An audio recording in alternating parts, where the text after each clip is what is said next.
那么多节日，圣诞节跟情人节到底为什么那么重要？端午节不重要吗？圣诞节或情人节，你只要忘记或没送礼，可能下个月就分手之类的。那个戒指是当时那个男友想什么意思？他送我这个不送啊，这个这个比较贵，谁看得出来是？戴着圣诞帽子，是不是很可爱？嗨，欢迎收看《爱情灵肉我的肉》。今天呢，邀请到我的同事。久违的小 partner， 对，那今天为什么邀请到？忘了介绍，他叫乔乔啊，嗨，对，我是乔乔，本人是一个美妆编辑，是几年的资历了呢？哇，忽然来这个议题有超过10年了啦！哦，真的假的？我资深美容编辑，美容编辑平常都在干什么？让大家知道一下。工作什么？当然是工作啊！不，你的工作内容是什么？我就是主跑美容，就是 beauty 相关，所以比方说我们就是要经常参加，比方说产品的发表会，然后我们平常要看很多新品的资料，然后时不时也会采访医生啊，或是专家，那回来就要写很多相关的报道，这样。所以平常我就是接触很多可能彩妆啊、保养品、香氛的新产品或是新的趋势，就这方面的问题都可以问你。我会尽力回答的，尽我所能。但当然，可能也许专业度跟知识度不一定有像什么医生或是打那么高的。重点就是这些奇化的产品，医生也不知道，只能问你啊。好，关于奇化的产品这部分 ，OK， 我可以。然后为什么会邀请到乔？因为一定在每当这种过重大节日的时候，尤其是这种女生特别看重的节日，男生们或是伴侣的其中一方一定会是特别困扰，不知道要送什么。尤其是男生啦，他们通常就会不知道说那么多节日，圣诞节跟情人节到底为什么那么重要？端午节不重要吗？端午节很重要，端午节要吃肉粽。对，可是如果今天你没有跟女生过端午节，她不会在意嘛？就可能如果今天圣诞节或情人节，你只要忘记或没送礼，可能下个月就分手之类的。后果很严重，就是为了圣诞节特别准备了一集，就是到底为什么女生那么看重这2个节日？就除了生日以外啦，生日一定是。我觉得就是现在大家不都常常说仪式感，可是其实对我来说，就是仪式感只是很好解释一个词。对我来说，它就是比较深层的含义，其实是你会觉得这反映出你在另外一半心中的地位。因为老实说，你看圣诞节其实是一年之末，就是尾声的一个很温馨的节日。那比方说，在西方文化中，它就是一个团聚，对，很温馨。那你就会想要跟你所爱的人、喜欢的人在一起共度，我觉得这是它的意义。那情人节就更不用说了，就是都已经是情人节，那你就是要跟所爱的另外一半一起度过。那在节日之中，就是你收到礼物，你会觉得你收到的是对方珍视你的那一份心意。所以我倒不是觉得说过节就一定要送礼，而是我觉得大家更在意的是背后我有没有被重视的那个心情，就是你有没有记得说，今天是一个特别的一天，那就算我没有送什么昂贵的礼物，至少一起吃个饭或者是什么小东西之类的。对，如果是我会是这样解读他们。不过因为我本人男友他其实就是不会送礼的人吗？他根本不过节的人啊，那怎么办？所以就是我觉得如果是遇到这种类型，他根本真的从头到尾都不在乎节日。可是如果你是属于会在意的人，那我觉得就是要直球对决，你就是很明白跟他说，下礼拜是圣诞节，我要过，对，我要跟你一起过，然后他就会接收到这个讯息，他就会说好啊，之类的。那你会跟他说明，就是说我希望能够收到礼物。如果我想要收到礼物，我就会说我想要收到礼物。可是女生我觉得通常最纠结的一点就是我不想要直说，对，而且我不想要就是我要了，我讲了你才买，好像是我叫你去买的，不是说你自己想到有这个心意这样子。对啦，我觉得真的，除非是那种真的太直球对决，很嫌麻烦，就 like me。那不然我觉得就是身为另外一半，大家还是要有这个自觉，就是无论如何，你有送应该比没送好吧？我觉得就像是去庙里拜拜求个平安，对，也是一种保平安的方法。对，有送有保佑，就算你对这件事、这个节日是无感的，可是为了你往后的幸福，对，一个自救的方式。那你们刚开始在一起的时候就知道这一点了吗？还是曾经也有度过，就是那种什么东西你没有要过节，今天圣诞节也不知道吗？这种他好像有先说，所以我有心理准备。那现在就是可能就会变成说，我就会先找好，比方说连要吃什么，或是想去哪里，我就先决定，然后他都会配很多很高。那我觉得这样也蛮好的，就是因为他可能就是说他比较不擅长过这个节日，或是他不擅长找好吃的东西，就是景点。可是比方说只要我想去，那他会愿意陪我去，然后会愿意买单。买单才是重点。那我就 OK， 很棒，就至少他乐意做这件事，就是配合度很高这样子。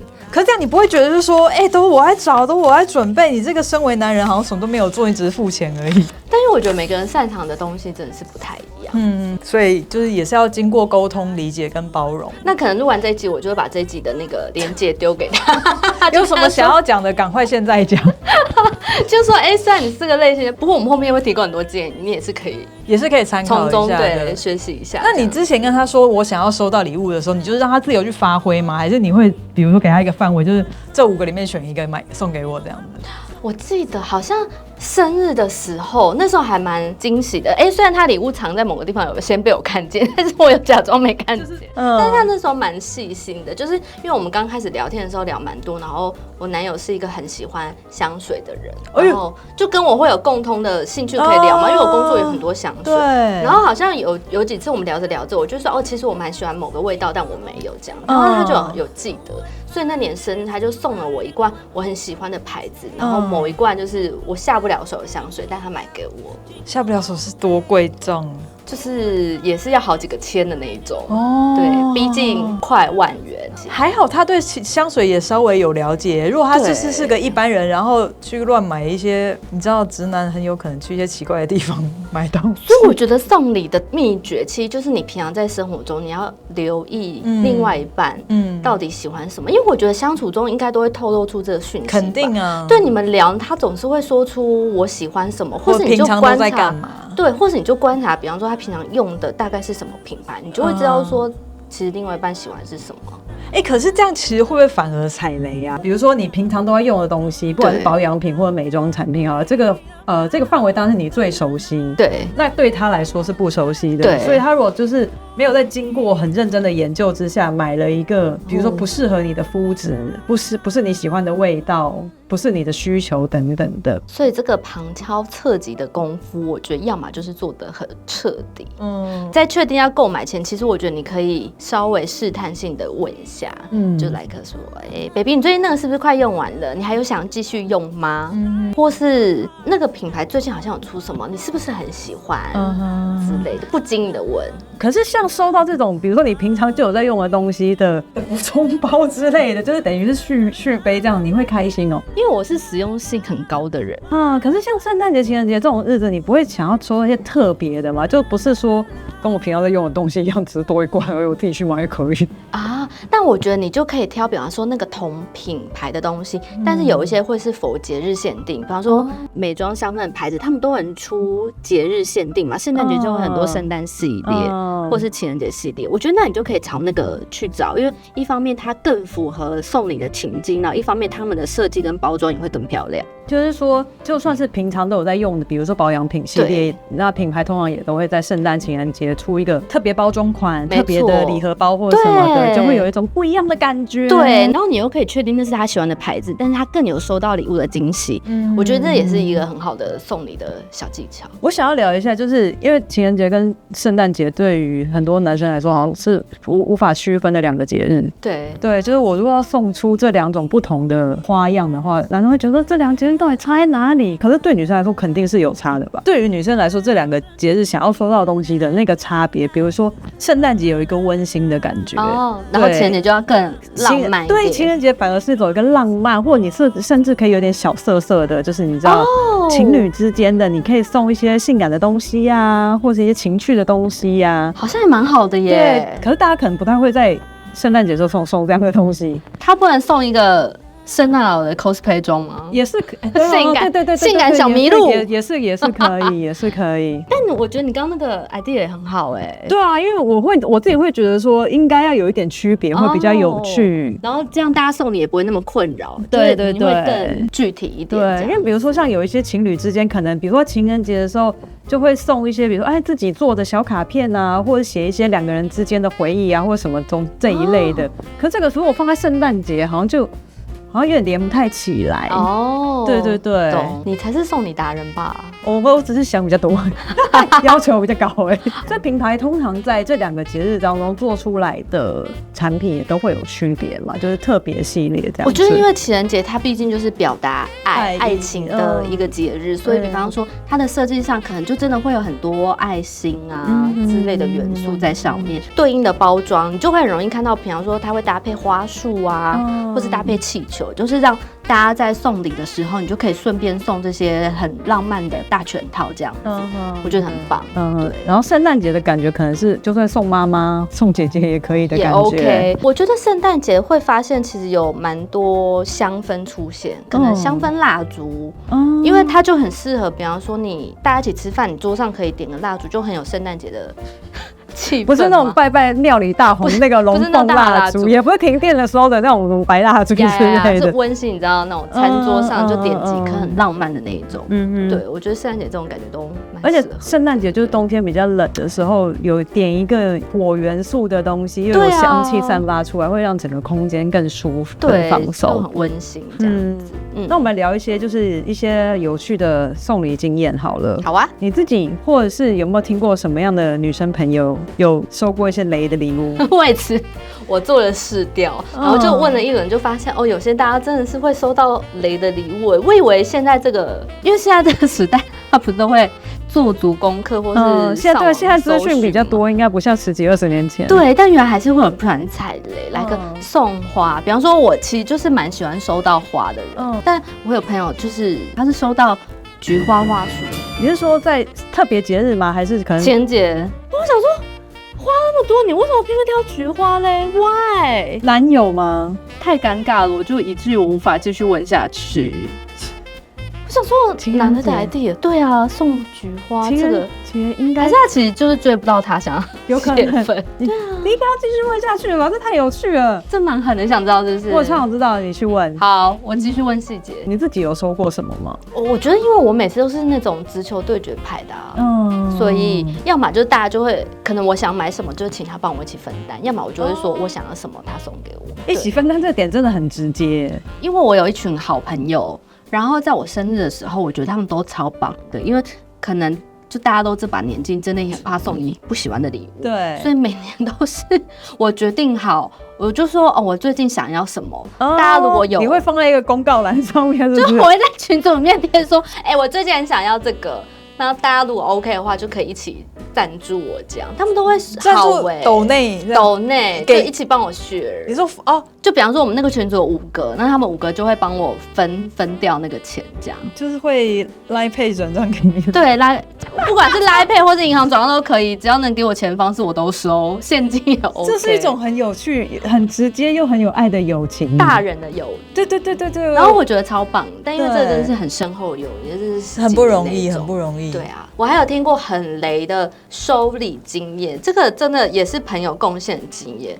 他说是当时的另外一半送他一个定情的对戒，然后你收到会觉得很浪漫嘛，对不对？情人节的时候，对。但后来殊不知才发现说，那个戒指是当时那个男友也送给前任过的戒指。什么意思？是同款，就那个男的可能只会送同款的饰品。他是跟那个金饰有，就是你知道大量订，对，签了订，还有他自己是中盘商，可能批发家里有一堆这样。于是我那个朋友就获得了跟那个男友的前任有一模一样的戒指。可是他怎么知道前任也是收到这个？可能事后分手的时候对照一些证据发现的吧，或者去翻。所以后来分手了，分这还要不分吗？可是他收到当下是开心的吧？当下一定很开心啊，想说哇好浪漫哦，我们有定情信，我们一起出门可以戴情侣对戒，然后发现说哇，对你的前任也有一模一样的戒指，超火的吧？呀，这真的是大地雷，大家不要讲，真的哎。这是很雷，完全不行哎！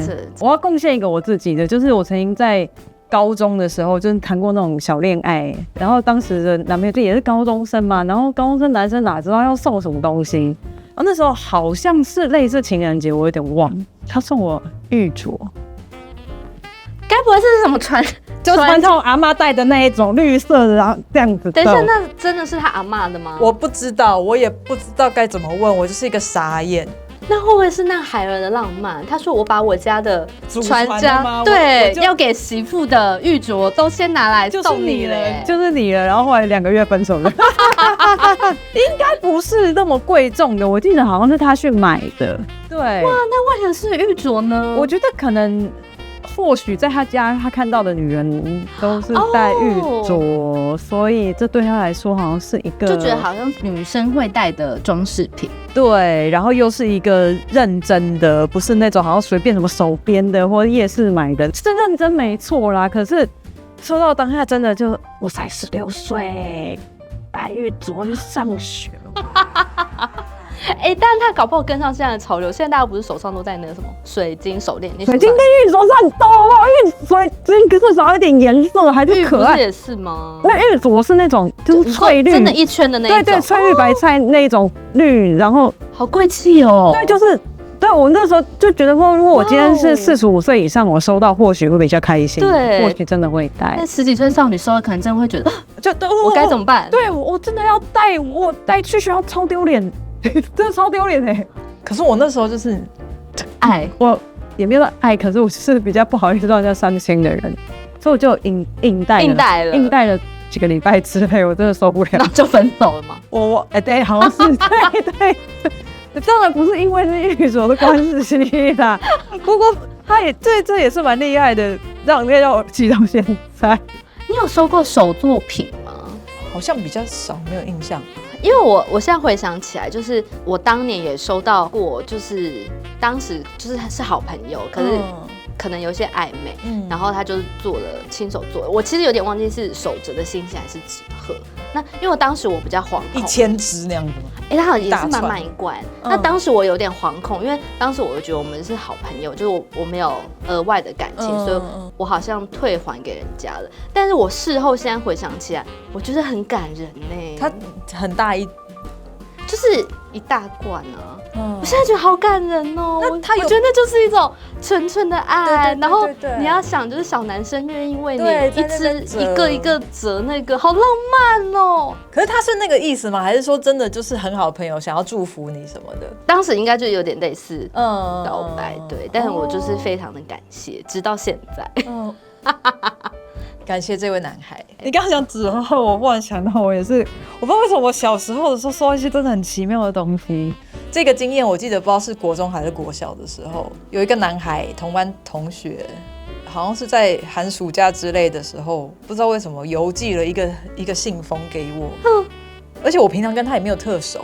对，然后也不觉得说他可能会喜欢我或什么的哦。他是一个科学，就理科化学那一类很好，我不知道国小这个学科叫什么，可能就是也是数理类比较好的男孩，那类就很做实验那类就是很擅长的男孩，他就自己做了一个蓝色的水晶给我，就很小一坨，我不知道他怎么做出来的。我觉得你都遇到蛮有才华的人呢，水晶手做。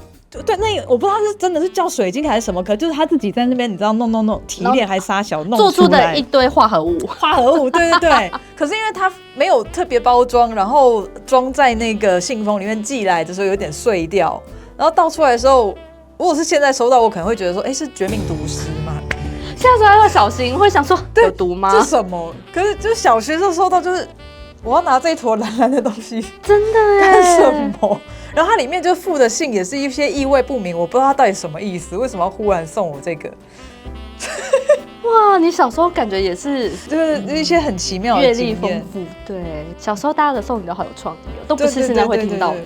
然后想到做这个主题的时候，我想说，那来上网问问看大家有没有收到什么雷礼物？我想听。对，我这边有收集到几个投稿的朋友们，有其中一个好像确定是情人节的时候送的是充气恐龙装。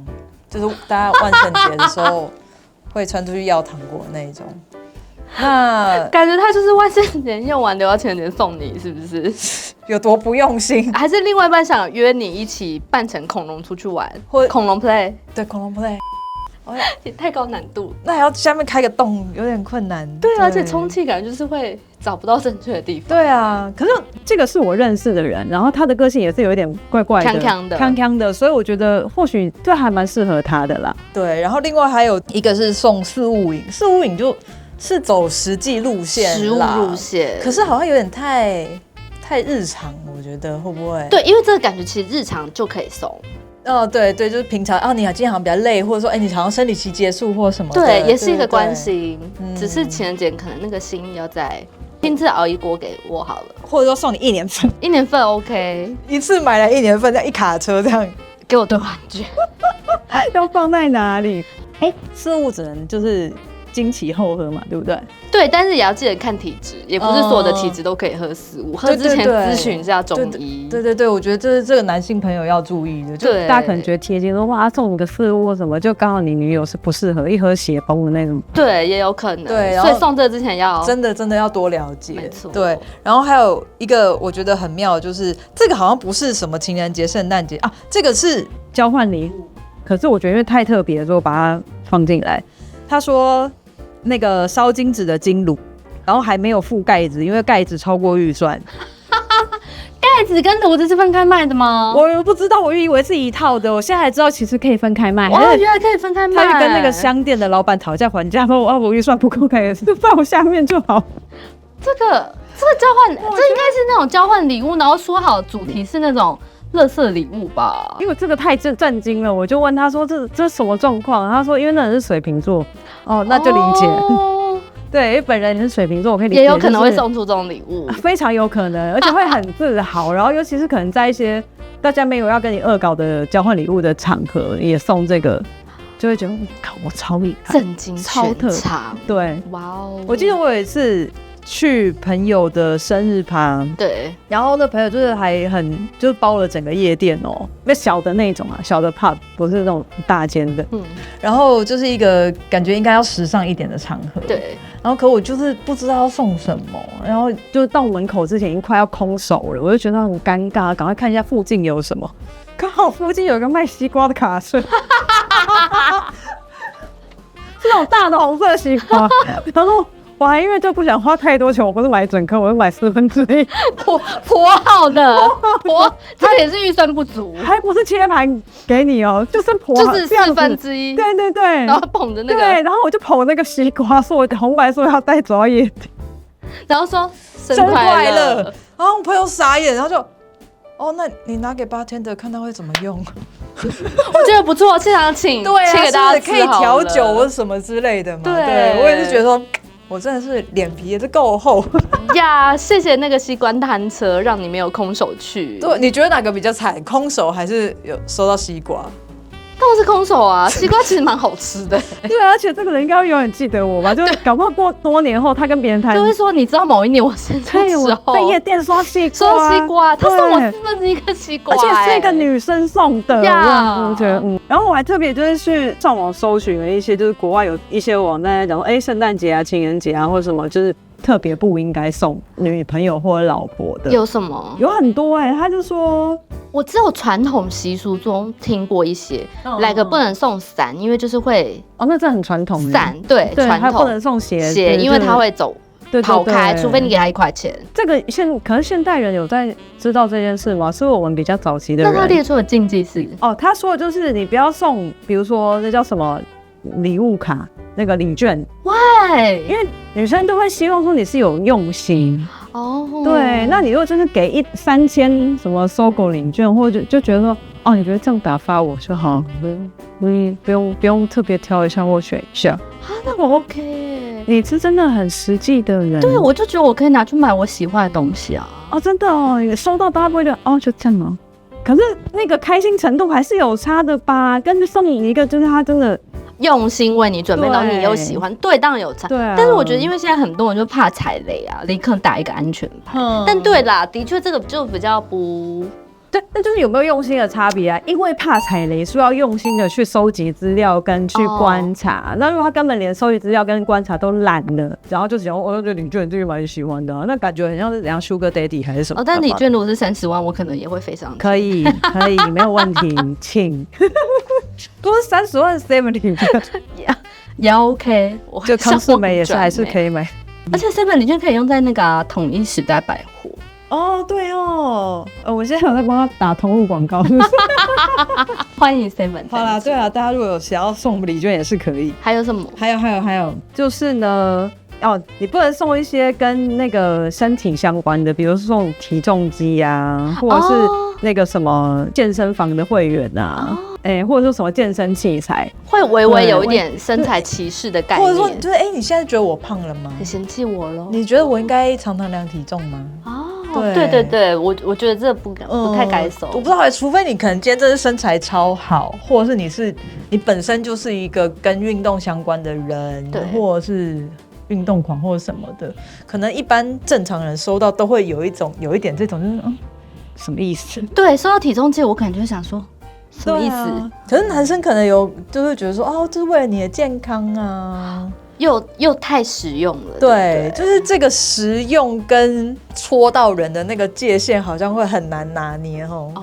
那我知道了，就是好的礼物，它多少还是带有一点，就是你平常不一定舍得买下手，或是它不是真的那么非必需用品。但是你收到会开心的东西，对不对？因为比方说像那些就是太实用了。对。而且就好像有在暗示什么的意思，礼物可能或许还是要一些平常，如果是那种平常不太容易取得的，比如说可能你出国刚好有看到什么东西。对另外它上面还有写，就是比较不建议送，比如说平常就在用的保养品，就像我们刚刚讲的因为那个你可能自己也会去买，就觉得好像没有什么特别的。好，记得要送节日限定。对，所以讲到节日限定，我们就来了那个巧巧的精选。今年的有一些什么样可以推荐男生？那因为我们离圣诞节比较近嘛，所以我主要就是以推荐圣诞为主。那我要先讲一个，因为我刚刚一直在讲圣诞香氛蜡烛，然后这是今年 Diptyque 出的圣诞蜡烛。那它其实每年圣诞都会出3个味道，然后会有红色、绿色跟蓝色味道，每年都是这3个颜色。对，每年都是3个颜色，然后调性会比较相似，但是每年会略有差异。那我非常喜欢绿色这一款，你可以闻闻看。冷冷的树，圣诞树，对，圣诞树，它就是冷杉，然后好喜欢。那时候在做这个气味的概念，就是说，我想让大家闻到圣诞树的气息，所以它就是一个非常清新的森林的味道。那你不觉得这个点起来在圣诞节的时候就会很有感觉？对，就是就算你家放不下真的圣诞树，对你点一棵也可以，就觉得你好像真的有了一棵圣诞树。对，而且因为它每年就是只有圣诞节才出嘛，所以我觉得就是又可以增加一点生活的小情趣。那对我来说，它就会是很好的圣诞礼物。而且因为今年它跟一个英国艺术家联名，是羊毛毡的艺术家，所以他连这个标签都做成羊毛毡。对，他以前都是贴纸或者是那个 print 之类的。对，所以就是今年我非常喜欢。所以他还特别，那它旁边这个呢，很可爱的羊毛毡蜡烛，我就要讲一下，因为刚刚有说到他今年是跟一个羊毛毡的艺术家合作，所以那个艺术家呢就特地为这个品牌做了一系列的羊毛毡的周边的制品。但是呢，这个其实台湾没有。那因为我刚好上礼拜去伦敦出差，然后伦敦的店有在贩售。只有伦敦有吗？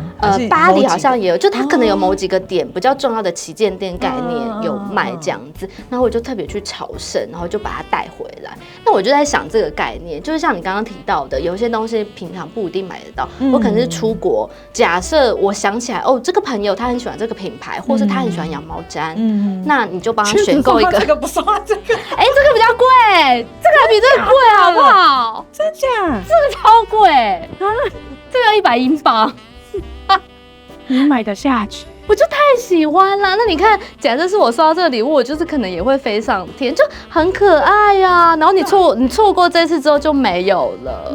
那为什么那么多香氛蜡烛的品牌，你会特别推他们家呢？因为一方面是就我觉得它很符合圣诞节的概念，然后再加上它是圣诞树的气息。那当然还有因为它今年就是羊毛毡的联名，就深得我心。我觉得香氛蜡烛这件事要特别拿出来讲，因为很多男生不知道香氛蜡烛要怎么挑因为市面上蜡烛太多了，你去10元店也有香氛蜡烛。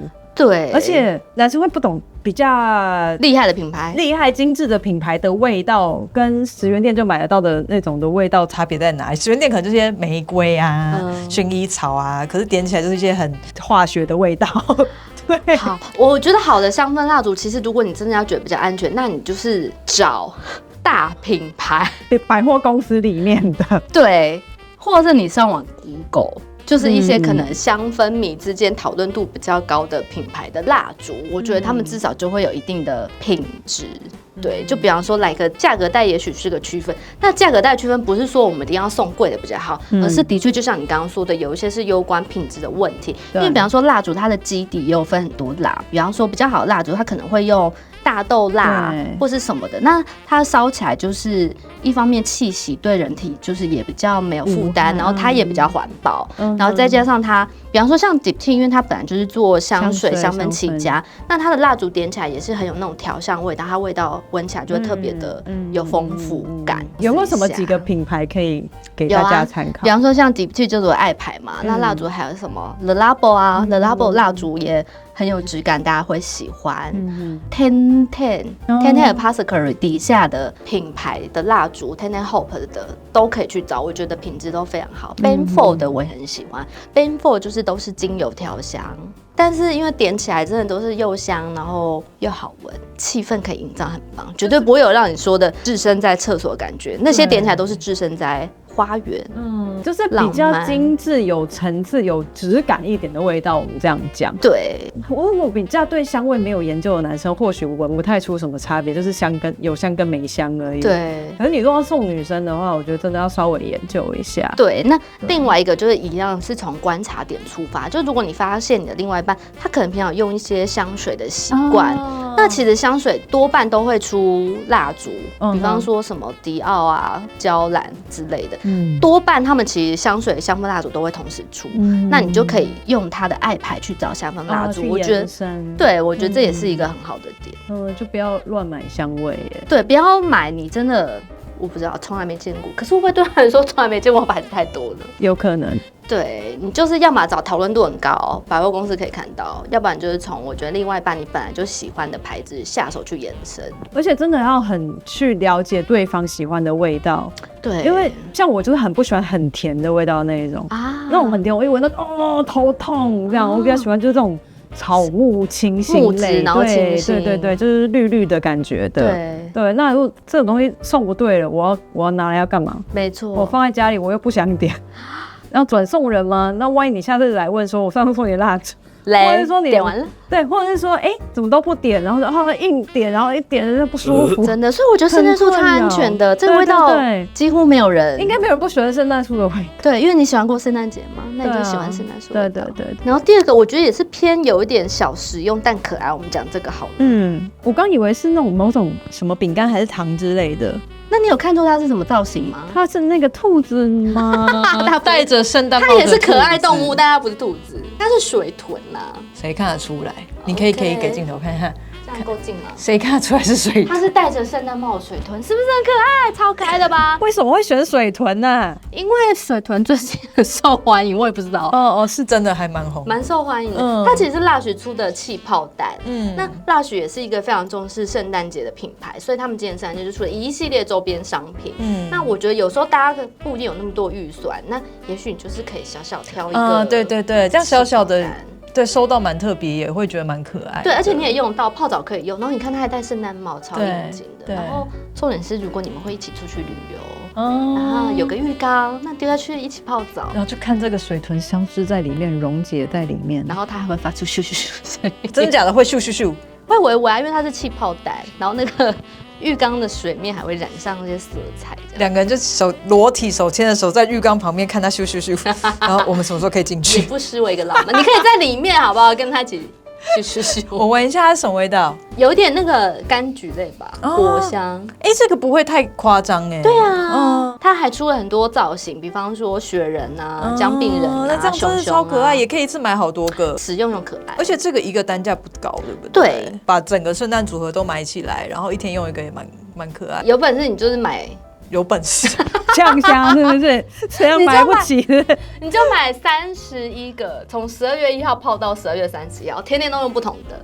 它有出31款不同的圣诞的那个吗？依它的种类算起来，搞不好真的有哦。真假？欢迎大家看进Lush，哇，走进店里应有尽有。对，而且它不止气泡蛋啊，它也有那种乳液之类的吗？它也有，它其实周边也是蛮多的，身体乳啊、洗发啊、洗脸、洗发皂啊都有，种类很多又快乐。我觉得它就是很童趣的一个礼物。Lush是哪里的品牌？英国，所以水豚有红到英国去？有吧？我还以为只有台湾才有。卡皮巴拉。反正这个哈，可是这个就是你买了之后，我觉得要小心运送，对，感觉容易破。如果烧到一包碎掉，然后全部混在一起的，就觉得什么东西粉笔嘛？那碗你的浴缸可能就会有点精彩。另外一个也是有点偏沐浴类又加香氛的，这个我觉得我也蛮喜欢的。这个超像饼干盒，对，它今年的设计就是用烘焙坊，所以你很厉害耶。它是潘海利根的圣诞礼盒哦。很像，哦呦，然后这个组合我觉得很不错，它里面有一罐香水，然后它也有沐浴露跟身体露，然后 Luna 是他们家很受欢迎的味道，就是蛮清新的。如果你知道她平常也是喜欢香香的精致女孩，那你就可以送这样的一个礼盒，就是又有节庆包装，然后里面的东西又很实用。它这个系列是原本就有的，然后只是再加上这个经典味道，对，只是加上圣诞节的包装，但是它这个 size 这两个的 size 就是平常没有的。只有礼盒才有的，所以我觉得收到这一盒也会蛮喜欢的。而且这种 size 也还蛮适合，就是第一次出去玩，或者说没有使用过他们家产品的味道的第一次试用，又不会说那么小的一个，好像对啊，入门试试。而且你看它香水瓶，就是又长得很可爱，所以这个颜色系跟平常就都一样，对，只是说外面的包装是有一个对圣诞感。遇到一些困难，你都不会拿，我怎么会拿？它的味道是什么路线？就是比较清新的味道，你要闻闻看吗？当然，月亮女神。哇，月亮女神什么味道？Luna 算是他们家很入门款的少女味，你有闻到什么？是一个清新的、舒服的，不会太重，不会太甜。对，它其实前面应该有一点点果香，但闻起来是蛮舒服的。好像也有一点微木也有质调，对，它不会到太，它不会甜，对，但我觉得是很有气质吗？也蛮有一种走在森林里面的感觉，仙气，对，因为毕竟是月亮女神，对，有一种高雅的感觉。对呀，Luna 很棒，所以这个是限量的吗？对，圣诞系列其实基本上都是限量的，所以我觉得就也适合作为礼物，就是期间限。你不会说过年的时候还看到它放在那边卖不完？对，没有。然后另外一个就是这我刚刚提到。很像 Pocket 是不是？对，这个其实是宝拉甄选啊，他们今年首度推出倒数月历礼盒。倒数月历礼盒就是市面上越来越多，但是蛮多我觉得单价就是会稍微有点惊人，可能要逼近万或是破万。那他们就是推出了比较缩小版的，这个几天我看一下。对，因为以前我们开箱过的倒数月历，对，那么大一盒，那么大一盒，打开跟个娃娃屋一样。那个我也超想收到，可是我有时候想说，作为礼物，那个预算真的是要非常非常充足，真的不见得下得了手。真的，那它是6天份版本的缩小版倒数月历，我觉得就很亲民。然后假设你又确定他有喜欢保养，或是他就是喜欢宝拉甄选，你就可以考虑送这个，因为它也是礼盒的概念。然后它里面就是这样。所以它的倒数是从654-321，对，65321，然后一样都是放它的明星商品。你看一下1好了，你看这样打开就很有拆礼物的感觉。对，而且就可以拆一个，可以拆6次。对，你1个礼拜份都开心。这个我超喜欢的，这是它很经典的身体乳，然后这条是2%，应该是水杨酸化肤身体乳，因为它有点酸类嘛，然后的皮肤就会擦起来比较细致跟光滑。这个其实我平常就是都有在用。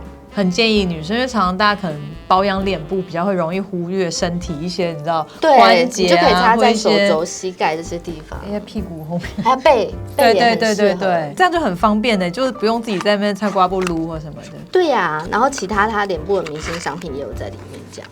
这个应该也蛮厉害的，看一下第2天的给大家看。好，而且这样子送1个等于送6个，觉得好划算。对啊，你就是给他一小组保养组的概念。这个是2%的水杨酸精华液，但这就是否脸，刚刚那个是擦身体的嘛，那它一样有酸类，所以它就是比较可以帮助代谢脸上的老废角质啊，或是粉刺。现在你知道我现在沉浸在月之女神的味道里，是不是很疗愈香香的东西？整个感觉就不一样。其实我觉得送香氛类，我自己也会蛮喜欢的。可是香氛类真的就是你送一个错，微一点就踩雷，真的很小心。这真的是你平常的情报收集能力要很好啊！我想到有个方法啦，就是比如说，知道你女朋友平常都喷哪几款、哪几个味道，对，你可以去品牌去柜上问说，可能她平常都喜欢这个路线，可不可以推荐我一个不会差距太大的？对，我觉得蛮聪明的，就是你确定超像她平常会喷的香水类型，然后再去请他们推荐，因为大家都知道香水就分很多香气嘛。花香、果香、木质调、海洋。对，那真的不同的味道。像我甚至闻到某一些味道，我会有点微微头晕，不一定那么喜欢。我也是会不舒服。对，可是像你刚刚说你不喜欢甜的味道，我就很喜欢很甜的味道。哦，真的吗？可我很少闻到你很甜呢。真假的？明天就来喷给你。我喜欢美食调的香水。美食，有一些闻起来，比方说披萨、汉堡、寿司，太咸食了。我喜欢偏甜食一点味道，就是是甜的好吗？有一些香水会加香草，它就会有甜甜的味道。然后有一些甚至有米饭的味道，有点饭味。饭粒的味道，很好闻，好不好？没有办法想象饭粒的味道。我现在想要是醋饭、寿司店的味道，有一点米香，微米香，但当然不是真的吃白饭。你下次喷我闻，我现在没办法想象。好，我明天就喷，就类似那种香香甜甜，会勾起你食欲。那我喷起来会觉得自己蛮幸福。